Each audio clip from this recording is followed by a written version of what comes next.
Mga master, update muna tayo dito sa isa sa pinaka-inaabangan ng lahat ng mga government personnel. Yun pong mga panukalang batas tungkol sa pagpapababa ng retirement age ng mga government personnel.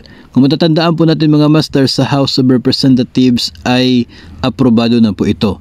Noon pa man pong January 31, aprobado na ng House of Representatives ang panukalang batas na magiging 56 yung retirement age ng mga government personnel.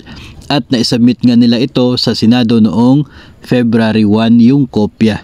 So dapat ay makapagpasa din itong Senado ng parehong bill para magkaroon ng chance na ito ay maging batas. Kaya lamang hanggang sa ngayon ay tila hindi pa po, malayo pa po doon sa pagka-approve sa Senado ang bills para sa mas mababa na retirement age. Noon nga pong August 30 ay nagkaroon ng hearing itong Senate Committee on Civil Service, Government Reorganization and Professional Regulation. Dalawa pong mga bills ang kanila pong tinutukan. Una, ito pong proposal na aprobado sa House of Representatives, yun pong babaan ang retirement age, mandatory from 65 maging 60 na lang. Tapos yung optional retirement naman from 60 maging 56. So yun po, isa sa bill na inatupag ng mga senador. At ang pangalawa ay ang isa pang bill na ang layunin ay bigyan ng automatic promotion ang mga government personnel upon retirement, at yun ang magiging basihan ng pagkwenta ng kanilang maging pension. Of course, yun po yung hinihiling ng lahat.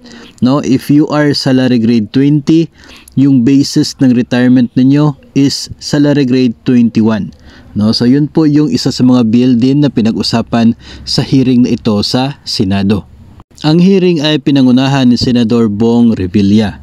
Siya po yung nag-lead sa nasabing hearing, at dito nga po ay itong Civil Service Commission ay isa po sa mga sumusuporta sa pagpasa ng bill na dahil ayon sa kanila, there is a need for a better retirement plan for the public sector that is responsive to the current economic situation and would honor the government civil servants' selfless service to the nation.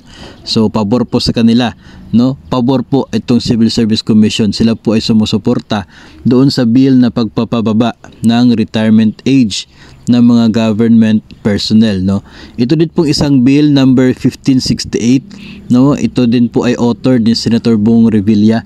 Nung tinignan po natin, dalawa sila na nag-propose ng automatic promotion doon sa Senado, si Senator Bong Revilla at si Senator Chis Escudero. Pareho po sila yung purpose, bigyan ng automatic promotion ang mga government personnel upon retirement, at yun ang maging basis ng kanilang computation sa retirement. At nito nga pong September 3 ay naglabas din ng press release ang Senado, at dito naman po ay tungkol naman sa naging pahayag naman ng chairman ng Committee on Basic Education sa Senado na si Senator Win Gatchalian. Ayon po dito kang Senator Gatchalian, kanya pong binigyan ng assignment ang Civil Service Commission na para pag-aralan ang mga pension systems sa iba't ibang bansa at mag-determine ng best practices nito. Dahil ayon sa kanya ay kinakailangan na we find out the best practices being done in other countries in terms of civil servant retirement para magkaroon ng ideya on how other jurisdictions are doing this. Some trends are changing, such as life expectancy, which will affect pension schemes, and would study those very carefully. Ang problema natin dito mga master, pagdating dito sa isyung ito, yung mga pension systems sa ibang mga bansa, kasi may mga nakabalita din, naibalita din before, na sa ibang bansa pala ay yung trend, hindi po babaan yung retirement age. May mga nabanggit po na bansa yung GSIS before, na ang trend ng iba't ibang bansa ay taasan yung retirement age ng kanilang mga empleyado. Iba po, iba sa naging goal dito ngayon sa bansa. Siguro na rin po ay maliit lang kasi yung working force sa kanila, kaya siguro tinataasan yung retirement age. Unlike sa Pilipinas na sobrang dami ng working force natin, kaya maging yung working conditions din po, isa din po yun sa magiging factor. No, sana ay makahanap nga ng magandang rason, no, itong ating mga senador para ma-approve itong proposal na ito. Isa din pala mga master sa nabanggit dito, no, sa press release ng Senado ay tungkol po doon sa paghingi ng mga senador ng computation from the GSIS.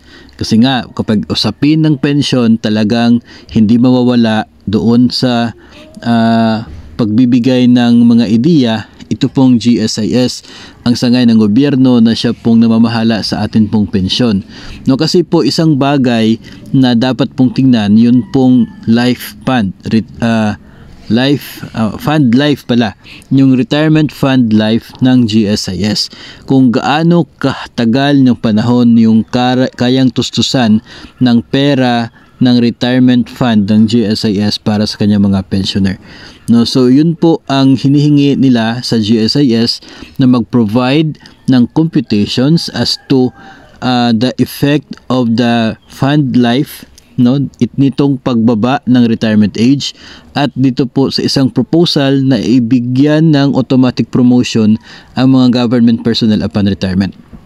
Sigurado po mga master na malaking magiging pagbabago sa fund life ng GSIS kung ito ay mas ipa-implement, no? Hindi pa naman po nagbigay ng computation, pero ang makikita po natin dito in the future ay talaga pong malaki yung ibaba ng fund life ng GSIS. Sa huli po nating nakikita na ayon po sa sinabi ng GSIS, nasa 35 years, no, yung fund life nila. So ibig sabihin nito, kahit po walang magiging koleksyon sa loob ng 35 taon, kung wala naman pong madagdag sa number of pensioners, ay kaya nilang tustusan yun for the next 35 years. Pero ang problema, kapag kasi bababa itong retirement age, ang mangyayari niyan, sobrang dami na magiging bagong pensioners ng GSIS. So, problema yan pagdating sa kanilang fund life. And especially, kung idadagdag pa natin dyan yung pagtaas, automatic promotion, which means na imbes na average monthly compensation in the last 3 years, no, imbes na bababa mula sa current na sahod, yung magiging basis ng pension computation, ang mangyayari niyan ay mas mataas pa kasi bigyan natin ng 1 salary grade higher, no, yun yung maging basis ng pensyon. So yung epekto nito doon sa fund life ng GSIS ay lubos na talagang napakalaki, no? Siguro malaki yung ibababa, no, ng kanyang fund life, which would result to other means. And yung last Congress na pag-usapan din ito sa Senado at isa sa mga proposal ng GSIS ay taasan ang kanilang tinatanggap na contribution para tataas din ng bahagya yung magiging fund life ng GSIS. Yung fund life mga master ay isa po yun po yung pondo, pera ng GSIS intended para ipamimigay na pensyon sa kanyang mga retired members, mga pensioners, at yun ay manggagaling mula doon sa kinikita ng GSIS bawat taon. Okay?